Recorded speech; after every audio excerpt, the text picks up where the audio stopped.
September 19, 1944. The Texas sun beat down on the makeshift prisoner of war camp outside the small town of Fredericksburg with an intensity that seemed almost vindictive.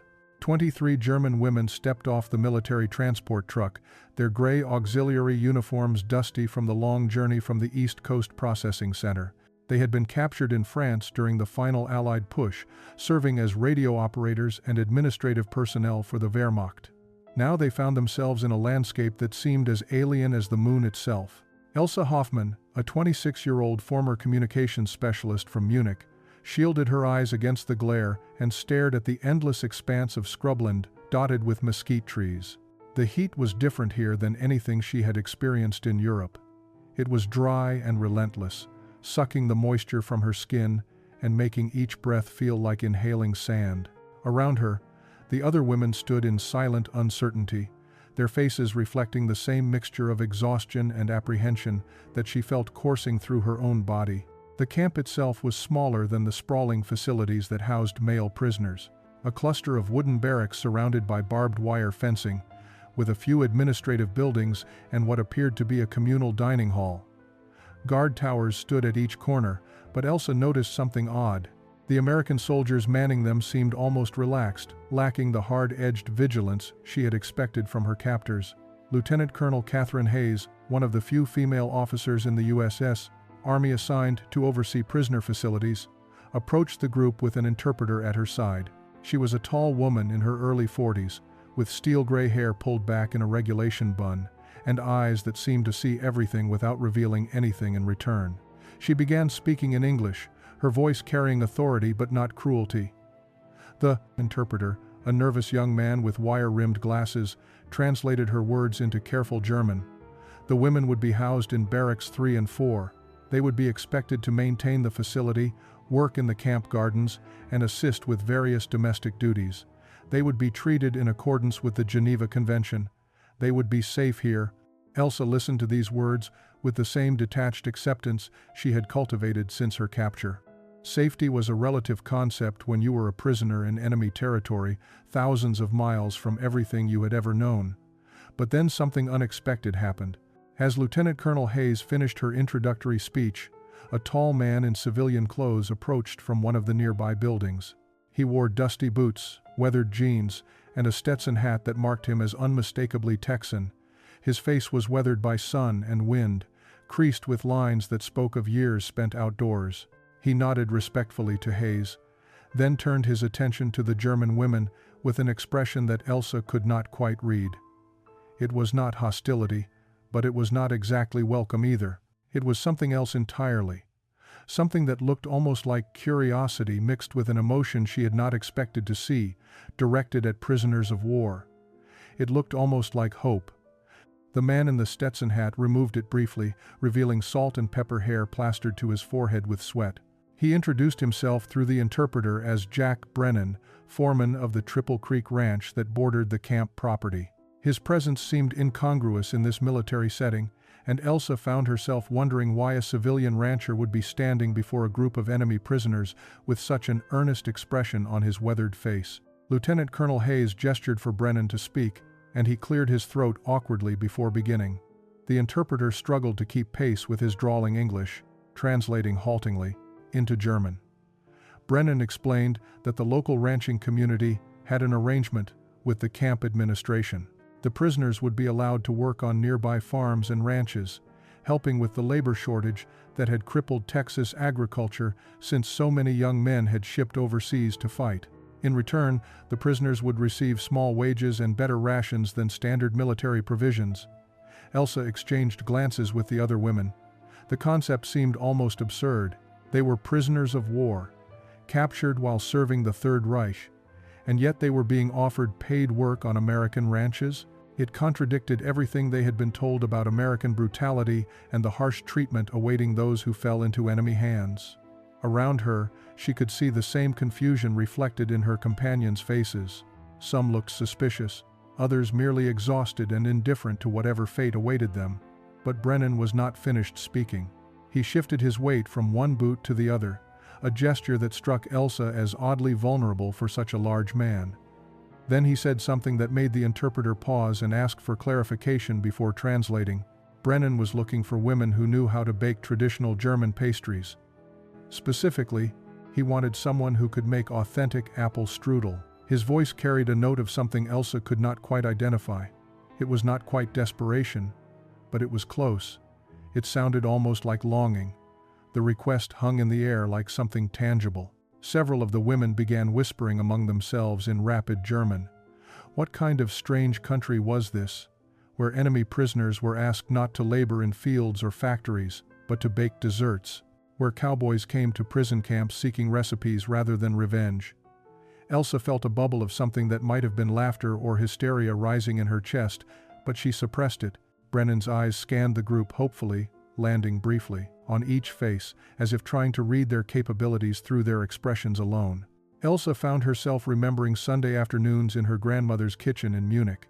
The smell of cinnamon and apples filling the small apartment, flour dusting every surface like fresh snow.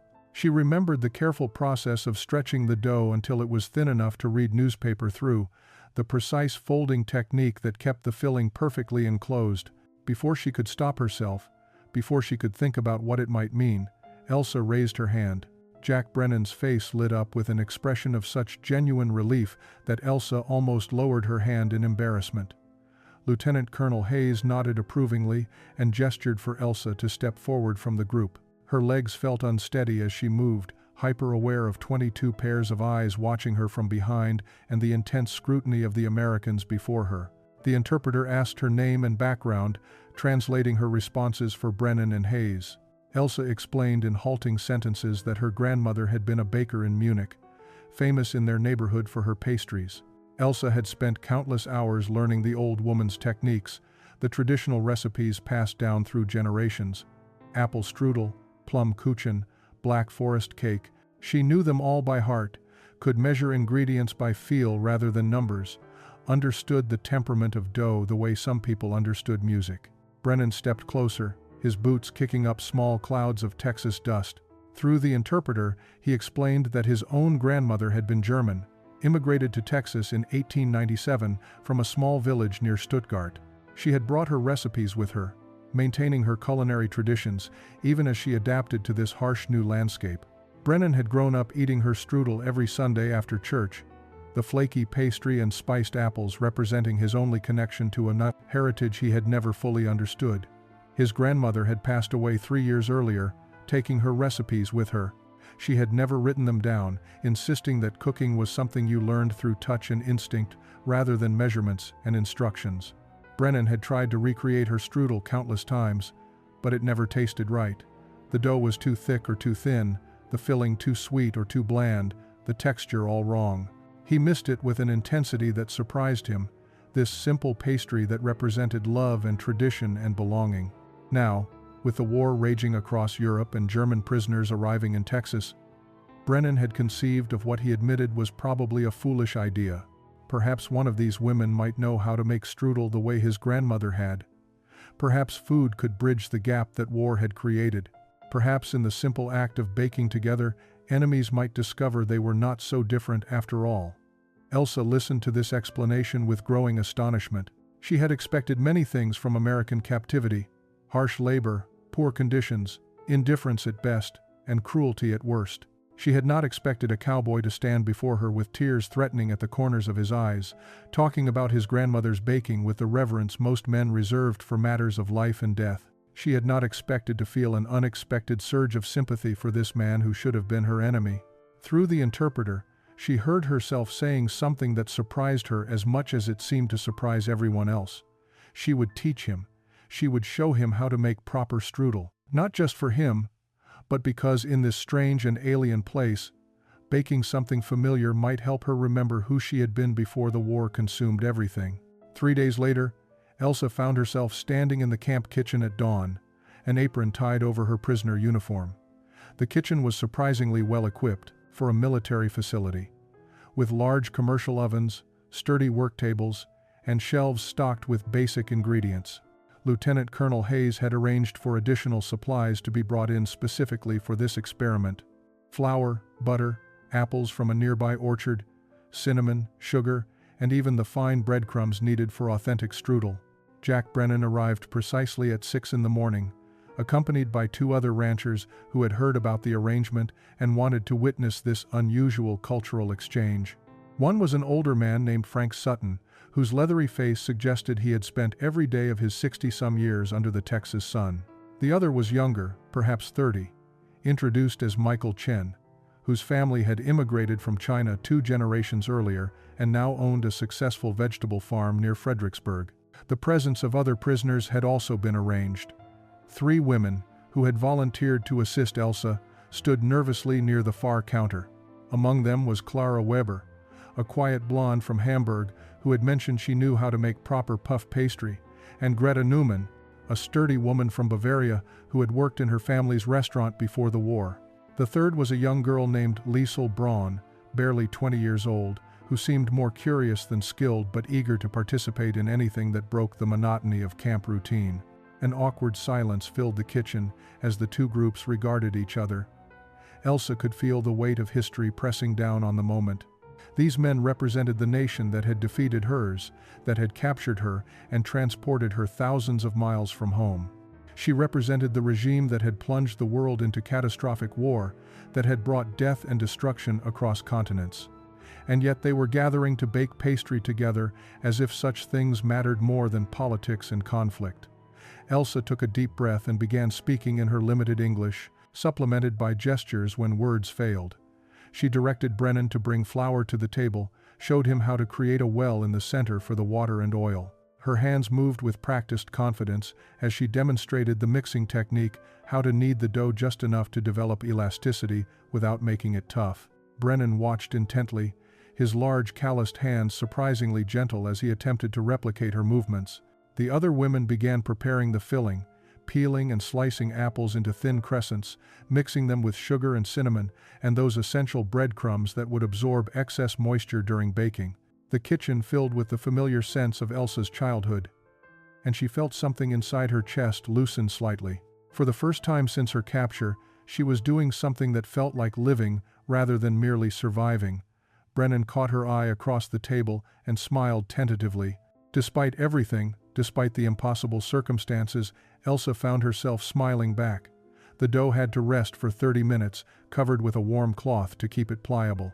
During this waiting period, an unexpected conversation began. Brennan, perhaps trying to fill the silence, started talking about his grandmother. Her name had been Wilhelmina, he explained through a mixture of simple English and the gestures that were becoming their shared language. She had left Germany as a young bride, following her husband to Texas with nothing but a single trunk of belongings and a head full of recipes. Elsa found herself responding, telling him about her own grandmother, Rosa, who had survived the First World War by baking bread for whoever could pay, regardless of their politics or religion. Rosa had believed that food transcended the divisions that tore people apart. A hungry person was simply a hungry person, she would say, not a German or a Frenchman, not a Catholic or a Jew, just someone who needed sustenance and perhaps a moment of comfort in a difficult world. Clara joined the conversation tentatively, sharing memories of helping her mother prepare Christmas stollen every December, the kitchen warm and fragrant while snow fell outside their Hamburg apartment. Greta spoke about her family's restaurant in a small Bavarian village, how they had served the same recipes for 3 generations until the war came and changed everything. Even young Liesel, who had admitted she barely knew how to boil water before arriving at the camp, talked about watching her aunt bake pretzels for the local market. Frank Sutton surprised everyone by revealing that his own mother had been born in Ireland, and he remembered her making soda bread every Saturday without fail. Michael Chen spoke quietly about his grandmother's dumpling-making skills, how she had adapted traditional Chinese recipes using Texas ingredients when her preferred items were unavailable. The conversation expanded beyond German baking, becoming a sharing of culinary heritage that seemed to matter more in this moment than the war raging across oceans. When the dough had rested sufficiently, Elsa demonstrated the most crucial and difficult part of the strudel-making process. She dusted a clean cloth with flour and began stretching the dough, working from the center outward with the backs of her hands, pulling gently but firmly until it became translucent. This was where most attempts failed, she explained. Too much force would tear the dough, too little would leave it thick and heavy. It required patience and feel, an understanding that came from practice rather than instruction. Brennan tried next, his large hands surprisingly delicate as he worked.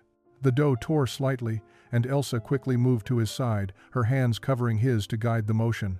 For a moment, prisoner and captor worked together, their hands moving in unison to repair the damage and continue stretching. Neither seemed to notice the symbolic nature of the gesture, focused entirely on the task before them. But Lieutenant Colonel Hayes, watching from the doorway, saw it clearly. She saw the beginning of something that transcended the boundaries of war, something as simple and profound as shared humanity expressed through the universal language of food. The strudel emerged from the oven golden and perfect, its surface glazed with butter and dusted with powdered sugar. The aroma that filled the kitchen was transcendent, cutting through the institutional smells of the camp and replacing them with something that spoke of home and comfort and memories too precious to forget. Brennan stood transfixed, his eyes closed as he breathed in the scent that had haunted him for 3 years since his grandmother's death. When Elsa cut the first slice and placed it on a plate before him, his hand trembled slightly as he lifted the fork. The first bite seemed to transport him somewhere else entirely. His weathered face softened, lines of worry and responsibility temporarily erased by the taste of childhood Sunday afternoons. He chewed slowly, savoring every nuance of flavor and texture. Then he set down his fork and did something that stunned everyone in the kitchen. Tears began rolling down his cheeks unchecked. He made no effort to hide them or wipe them away. He simply sat there, a grown man crying over pastry while enemy prisoners and fellow Americans watched in awkward silence. Finally, he spoke in a voice thick with emotion. It was exactly right, exactly as he remembered. His grandmother would make it after church every Sunday, and the whole family would gather around her table. His grandfather would tell stories about the ranch. His mother would laugh at jokes that weren't particularly funny. His younger sister would sneak extra pieces when she thought no one was watching. Those Sundays had represented everything good about his childhood, everything that felt safe and permanent in a world that he now understood was neither. His grandmother's kitchen had been a sanctuary where the outside world's troubles could not reach, where love was expressed through carefully rolled dough and precisely spiced filling. When she died, he had felt like he lost more than a person. He had lost a connection to something essential about himself, about where he came from, and what mattered most. Frank Sutton cleared his throat uncomfortably and looked away, but Michael Chen moved closer and placed a hand on Brennan's shoulder in silent understanding. Elsa felt her own eyes burning with unexpected tears. She thought about her grandmother's kitchen in Munich, wondered if it still existed, or if Allied bombs had reduced it to rubble. She thought about all the Sunday afternoons she had taken for granted, assuming they would continue forever. She thought about how food carried memories in ways that photographs and letters could not, how a taste could transport you across years and oceans to moments you thought were lost forever. Clara began cutting more slices, distributing them to everyone present. The German women and American men sat together around the kitchen table, eating strudel and sharing a moment of communion that transcended nationality and circumstance. No one spoke about the war or their roles in it. No one mentioned that some were prisoners and others guards. They simply ate and remembered and recognized in each other the universal human need to hold on to the past, even while facing an uncertain future. The success of the strudel experiment changed something fundamental in the camp's atmosphere. Word spread quickly through both the prisoner population and the local community. Within a week, Lieutenant Colonel Hayes was fielding requests from other ranchers and townspeople who wanted to participate in similar exchanges. Some wanted to learn German recipes, others simply wanted to meet these enemy prisoners who seemed less like monsters and more like ordinary women facing extraordinary circumstances. Hayes approached Elsa with a proposal. Would she be willing to organize regular baking sessions, teaching both traditional German recipes and learning American ones in return? The sessions would involve more prisoners and more locals, creating a structured program that might benefit everyone involved. The prisoners would develop useful skills, earn small wages, and break the crushing monotony of camp life. The locals would gain help with domestic production and perhaps learn that their enemies were more complex than propaganda had suggested. Elsa agreed, but with a condition that surprised Hayes. She wanted the sessions to be genuinely reciprocal. She did not want to simply perform German culture for American consumption. She wanted to learn American recipes as well, to understand the food traditions of this strange country where she now found herself imprisoned. Hayes considered this request carefully before nodding her approval. "Fair exchange," she said. "Teaching and learning flowing in both directions, rather than one group simply extracting knowledge from the other." The first expanded session took place the following Tuesday. 8 German women joined Elsa in the kitchen, along with 6 American civilians, including 2 ranch wives who had heard about the program.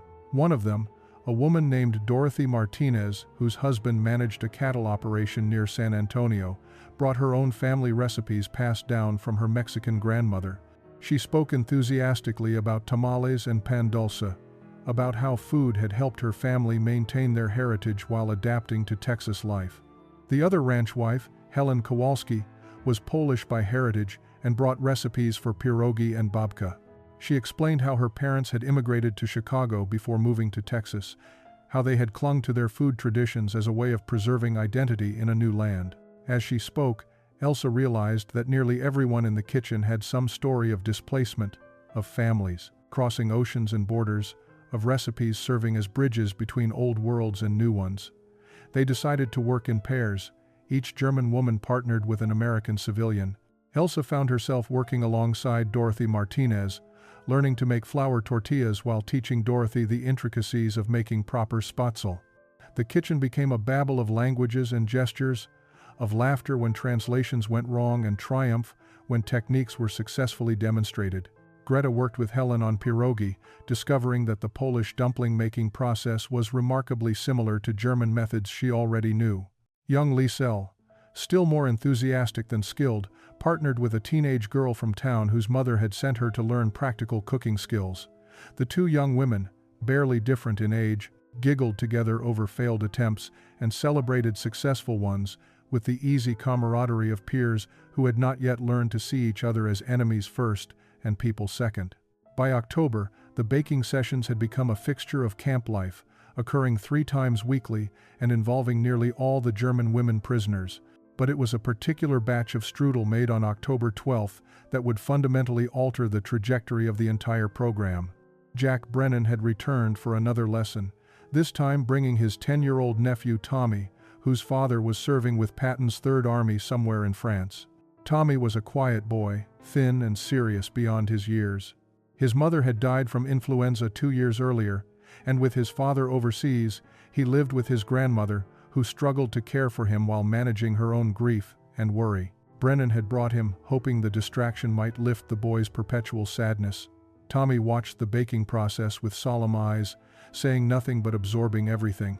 Elsa noticed him standing apart from the activity, his small hands shoved deep in his pockets, his face carefully blank, in the way children learn to hide pain they could not express. Something about his isolation called to her own losses, her own carefully suppressed grief for everything the war had taken. She approached him slowly, kneeling to his level, and asked in her accented English if he would like to help her roll the dough. Tommy looked to his uncle for permission, then nodded silently.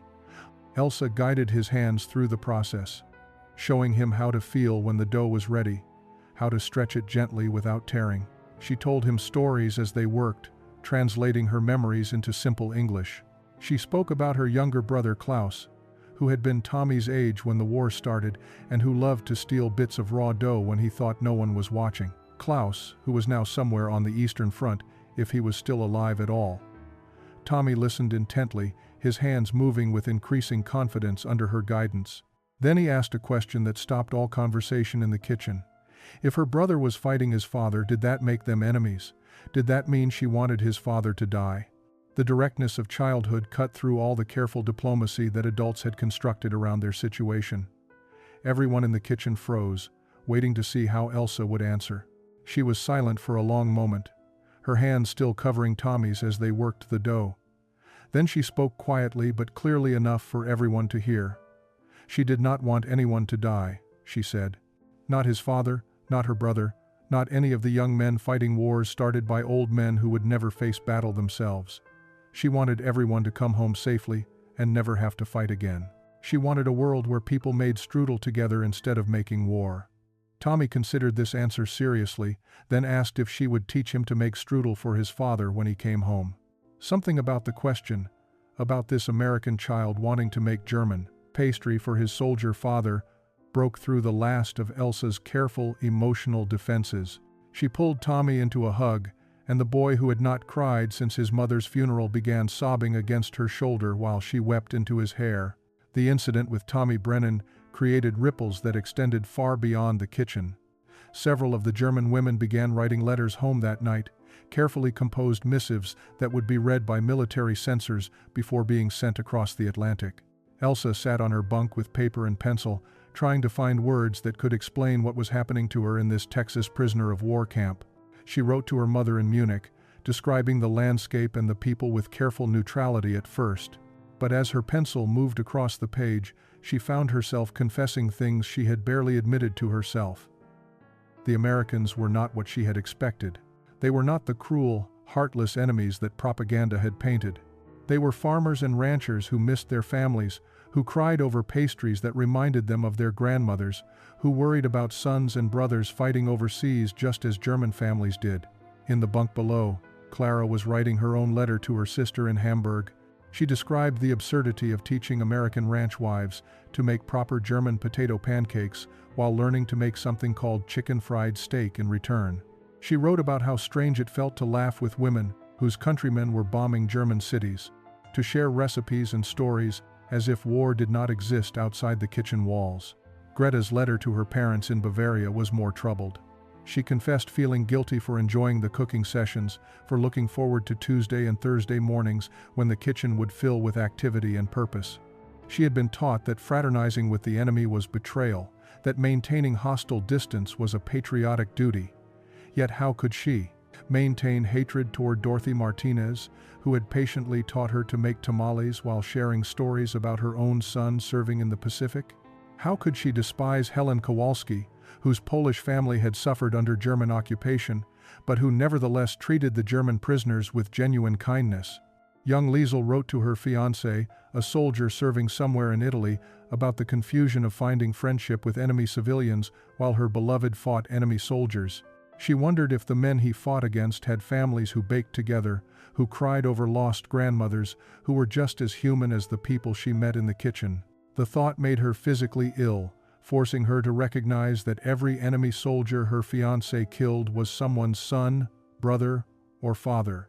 Someone who might have been kind in different circumstances. Not all the women wrote letters that night. Some, like a stern woman named Ingrid Vogel who kept apart from the baking sessions, believed that any friendliness toward Americans was collaboration, a betrayal of their duty as German citizens. She watched the others writing with obvious disapproval, muttering that they were forgetting who they were and why they were fighting. Her words planted seeds of doubt and guilt that would grow in the following weeks. The letters that were sent would take weeks to reach Germany, traveling through military postal systems and surviving the chaos of a continent at war. The responses, if they came at all, would reveal how differently the war appeared from opposite sides of the Atlantic, and how difficult it was becoming to maintain clear distinctions between enemy and friend. November brought cooler weather to Texas, though nothing like the sharp cold the German women remembered from European autumns. The mesquite trees turned golden, and the air carried the scent of burning leaves and harvested crops. The baking sessions had become an established routine, with 12 German prisoners now participating regularly and the list of interested local participants growing longer each week. Lieutenant Colonel Hayes found herself managing something that resembled a cultural exchange program more than a prisoner of war facility. On November 7th, Jack Brennan arrived at the camp with an unusual request. The town of Fredericksburg held an annual harvest festival every year on the weekend before Thanksgiving, celebrating the German heritage that still dominated the local culture. Many of the founding families had emigrated from Germany in the 1850s, and they had maintained traditions that connected them to their ancestral homeland even after decades in Texas. The festival featured traditional music, dancing, crafts, and most importantly, food. The festival organizers wanted to invite the German prisoners to participate. They wanted authentic German baking to be part of the celebration, wanted these women who actually came from Germany to demonstrate traditional techniques and share their knowledge. Brennan admitted it was an unusual request, possibly inappropriate given the circumstances, but the town council had voted to extend the invitation anyway. They believed that culture and heritage transcended politics and war, that celebrating German traditions was not the same as supporting the Nazi regime. Lieutenant Colonel Hayes called a meeting of all the German prisoners to discuss the proposal. She made clear that participation would be entirely voluntary. No one would be forced to attend, and choosing not to participate would carry no negative consequences. She also acknowledged the complexity of the situation. Some townspeople might resent their presence. Some prisoners might feel uncomfortable celebrating German culture while Germany was losing the war. Some might see it as collaboration or betrayal. The women discussed the invitation among themselves in rapid German, their voices rising and falling with emotion. Ingrid Vogel spoke against participation, arguing that they should maintain their dignity as German prisoners rather than performing their culture for American entertainment. Several others agreed with her, saying they felt like animals in a zoo being asked to demonstrate exotic behaviors for curious spectators. But Elsa spoke in favor of accepting the invitation. She argued that German culture was bigger than the current regime, that traditional baking and music and folk art belonged to the people, not to politicians or generals. Refusing to share their heritage out of political spite would mean letting the war destroy even the good things about being German. If they could remind Americans that German culture included beauty and craftsmanship and tradition, not just military aggression and warfare, perhaps they would be doing something valuable. Clara supported Elsa's position, pointing out that many of the Fredericksburg families were Germans who had left long before Hitler, before the wars, before everything went wrong. They had maintained their heritage in a new land, and maybe seeing how German culture could exist without nationalism and militarism would be instructive for everyone involved. The debate continued for 2 hours before Hayes called for a vote. Of the 23 prisoners, 15 voted to participate in the festival. 8 declined. The Harvest Festival opened on Saturday, November 18th, under clear blue skies that seemed impossibly vast compared to the gray European skies the German women remembered. Main Street in Fredericksburg had been transformed with booths selling crafts, produce, and baked goods. A bandstand had been erected in the town square, and colorful bunting hung between the buildings. The atmosphere was festive but carried an undercurrent of tension as the military trucks carrying the German prisoners arrived. Elsa and the 14 other women who had chosen to participate wore clean civilian dresses that local families had donated, replacing their prisoner uniforms for the day. Lieutenant Colonel Hayes had arranged for a dozen armed guards to accompany them, but she had instructed the soldiers to remain as unobtrusive as possible. She wanted the women to feel like participants rather than prisoners, even though technically they remained both. The booth assigned to them was near the center of town, equipped with portable ovens that local bakeries had provided. The women had prepared dough the previous day, and they began the familiar process of making strudel, Lebkuchen, and stollen, while curious townspeople gathered to watch. Some observers were friendly, asking questions and offering encouragement. Others kept their distance, their expressions ranging from suspicious to openly hostile. An elderly woman named Gertrude Müller approached the booth with tears streaming down her face. She spoke to Elsa in fluent German, explaining that she had left Bavaria as a young bride in 1898 and had not tasted proper strudel in 46 years. She watched Elsa's hands moving through the familiar motions and began describing her own mother's technique, the slight variations that marked regional differences. The two women talked for nearly an hour, bridging decades and oceans through shared culinary knowledge. But not all interactions were positive. A middle-aged man stopped at the booth and stared at the prisoners with undisguised anger. His son had died at Normandy, he announced loudly enough for everyone nearby to hear. His boy had been killed by Germans, and now here were German women being treated like honored guests at an American festival. The injustice of it made him sick. He spat on the ground near their booth before walking away, leaving uncomfortable silence in his wake. Elsa felt her face burning with shame and anger. She wanted to shout that she had not killed anyone, that she had been a radio operator thousands of miles from any battlefield, that she mourned all the dead, regardless of nationality. But she remained silent, understanding that no words could bridge the chasm of his grief. Greta reached over and squeezed her hand in silent support, As the day progressed, music began playing from the bandstand. Traditional German folk songs mixed with American country music, creating a hybrid sound that reflected the cultural blending of Fredericksburg itself. Some of the younger townspeople began dancing, and gradually, hesitantly, a few brave souls invited the German prisoners to join them. Young Liesel accepted an invitation from a teenage boy whose grandfather had emigrated from Hamburg. They danced awkwardly, both hyper-aware of the historical weight of the moment, but also both simply young and momentarily able to forget the larger context of war and enmity. The festival continued into the evening, with lanterns strung between the buildings casting warm golden light over the celebration. Elsa found herself sitting on a bench near the bandstand, exhausted but unable to deny the strange sense of accomplishment she felt. The day had been difficult and emotional, filled with moments of connection and rejection in equal measure. But something significant had happened, though she struggled to name exactly what it was. Jack Brennan approached with 2 cups of hot cider, offering one to her before sitting down with a respectful distance between them. They sat in companionable silence for several minutes, watching the dancers and listening to the music. Then Brennan asked a question that had clearly been troubling him. Did she miss Germany? Did she want to go home when the war ended? Elsa considered the question carefully before answering. She missed certain things about Germany, she explained in her improving English. She missed her family desperately, worried about them constantly. She missed the landscape of her childhood, the architecture, the familiar rhythms of life in Munich. But she did not miss the Germany that had existed for the past decade.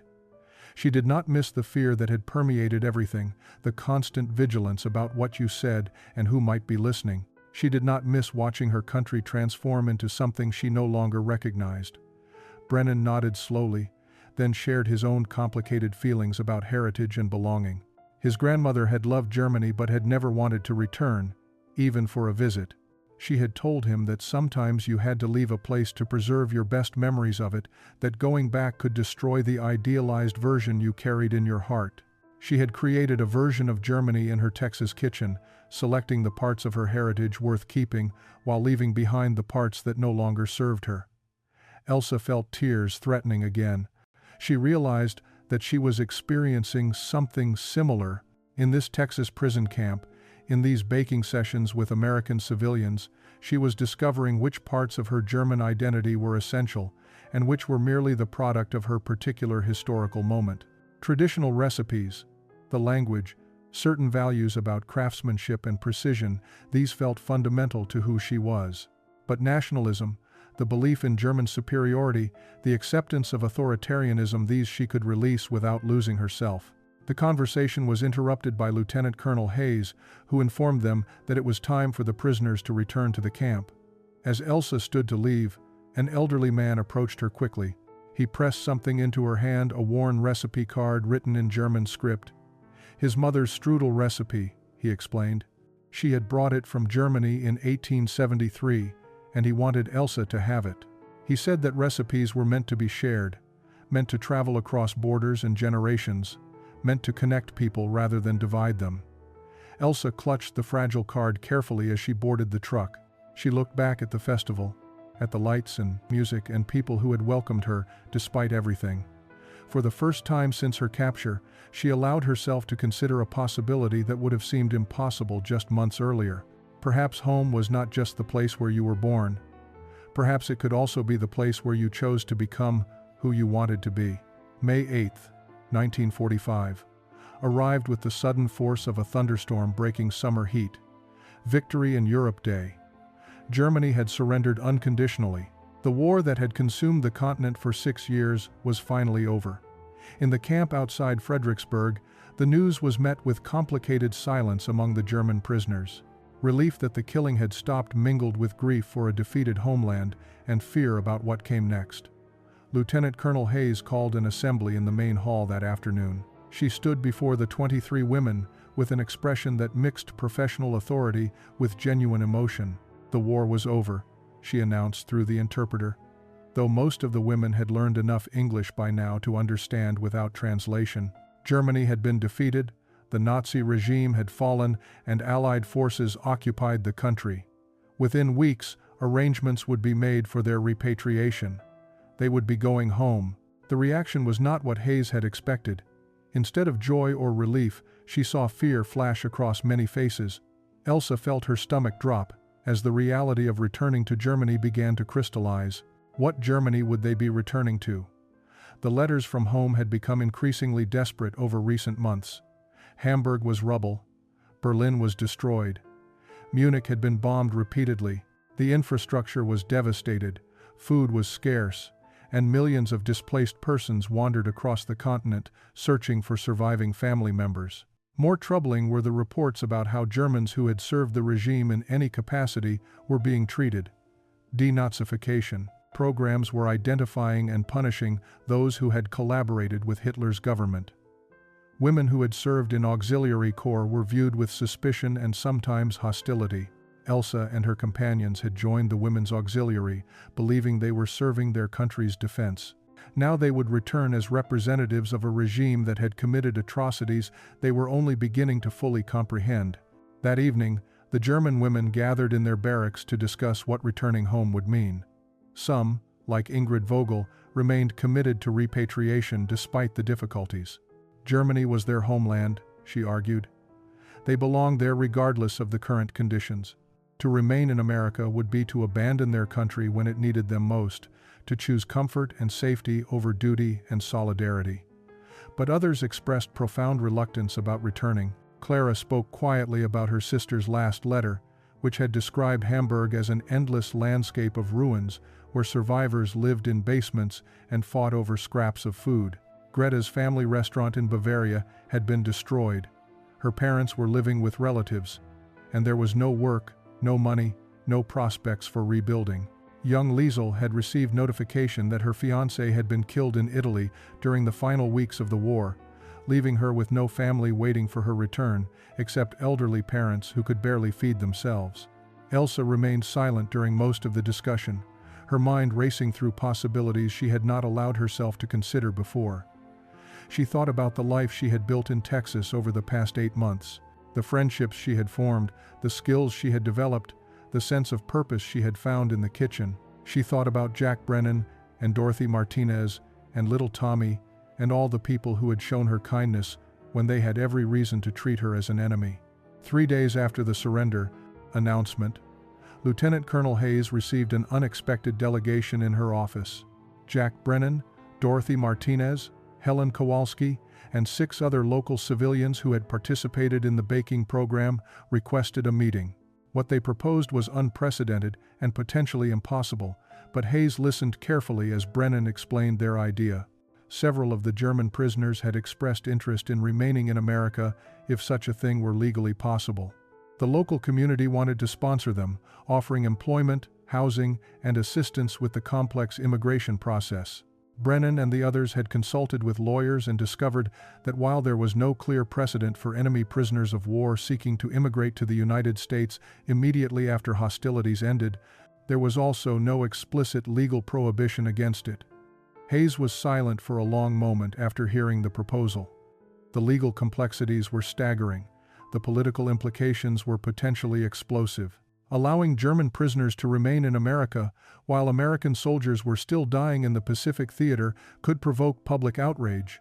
Yet she also understood the humanitarian argument. These women faced uncertain and potentially dangerous futures in devastated Germany. They had skills, work ethic, and established connections in the community. Most importantly, they wanted to stay. She told the delegation she would need to consult with higher military authorities and government officials in Washington. The decision was far above her authority level, but she promised to present their case as favorably as possible and to allow the interested prisoners to formally petition for permission to remain. She could guarantee nothing except that she would try. That evening, Hayes called the German prisoners together and explained what had been proposed. She emphasized that this was not yet an approved option, that it might be denied at any level of the bureaucracy, and that even if approved, it would involve extensive paperwork and legal processes. She asked those interested in pursuing this possibility to meet with her individually over the following days to discuss their situations and motivations. 12 women requested individual meetings. Elsa was among them. When she sat across from Hayes in the small office, She struggled to articulate why she wanted to stay in a country that had been her enemy, why she wanted to abandon her homeland during its darkest hour. Finally, she spoke about transformation and redemption. In Germany, she would always be marked by her service to the Nazi regime, always suspected and judged for choices she had made when she was younger and understood less about the world. In America, she had been given an opportunity to define herself differently, to build an identity based on who she was becoming rather than who she had been. Hayes listened without judgment, taking careful notes. She asked difficult questions about Elsa's family in Germany, about whether staying in America meant abandoning parents who might need her help. Elsa admitted this was the hardest part of her decision. She loved her family but could not save them by returning to share their suffering. Perhaps she could help them more by building a stable life in America and sending money and packages once she was established. The bureaucratic process took 4 months of uncertainty and paperwork. Letters traveled between Fredericksburg, Washington, and various military commands across the Atlantic. Lawyers drafted arguments, politicians debated the optics of allowing enemy prisoners to immigrate, while American POWs were still being repatriated from Japanese camps. Public opinion was sharply divided, with some viewing it as an act of Christian charity and others seeing it as a betrayal of American soldiers who had died fighting Germans. During this waiting period, the prisoners existed in a strange limbo. They were no longer treated as enemy combatants, but not yet free civilians. The 11 women who had chosen repatriation left in June, boarding ships bound for Bremen with mixed emotions. Ingrid Vogel departed with her head held high, telling the remaining women they were cowards and traitors, but others left with tears and embraces, understanding their companions' choices even if they could not make the same ones themselves. The 12 who remained continued their baking sessions, now working under a new classification as civilian detainees pending immigration resolution. Jack Brennan formally offered Elsa employment at the Triple Creek Ranch, where she would manage the kitchen and teach cooking classes to local women. Dorothy Martinez arranged for Clara to work in her family's restaurant in San Antonio. Greta received an offer from a German bakery in Fredericksburg, whose aging owner needed help maintaining the traditional recipes his customers expected. In August, approval finally came through. The 12 women would be granted special immigration status, allowing them to remain in the United States as German nationals seeking citizenship. They would need to complete 5 years of continuous residency, demonstrate good moral character, learn English fluently, and pass examinations on American history and government. They would be monitored closely during this probationary period, but they would be free to work, to live independently, and to begin building permanent lives in America. The day they received their immigration papers, Jack Brennan organized a celebration at the Triple Creek Ranch. The entire community that had supported their petition attended, along with Lieutenant Colonel Hayes, who had fought tirelessly through military and governmental channels to make this outcome possible. Tables were laden with food representing the cultural exchange that had made everything possible. German strudel sat alongside Mexican tamales, Polish pierogi, and traditional American apple pie. Elsa stood before the gathering and attempted to express gratitude that felt too immense for words. She spoke in English now, her accent still strong, but her vocabulary and confidence vastly improved from 8 months earlier.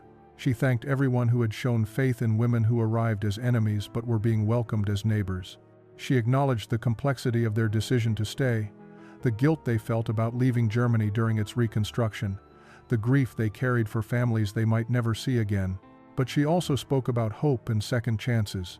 She talked about how America had shown them that people could choose to become better than their worst moments, that redemption was possible when communities were willing to offer it. She promised that they would work to deserve the faith that had been placed in them, that they would contribute to their adopted home while honoring the heritage they brought with them. 20 years later, in 1965, Elsa Hoffman Brennan stood in the commercial kitchen of her successful catering business in Fredericksburg, preparing strudel for the annual Harvest Festival.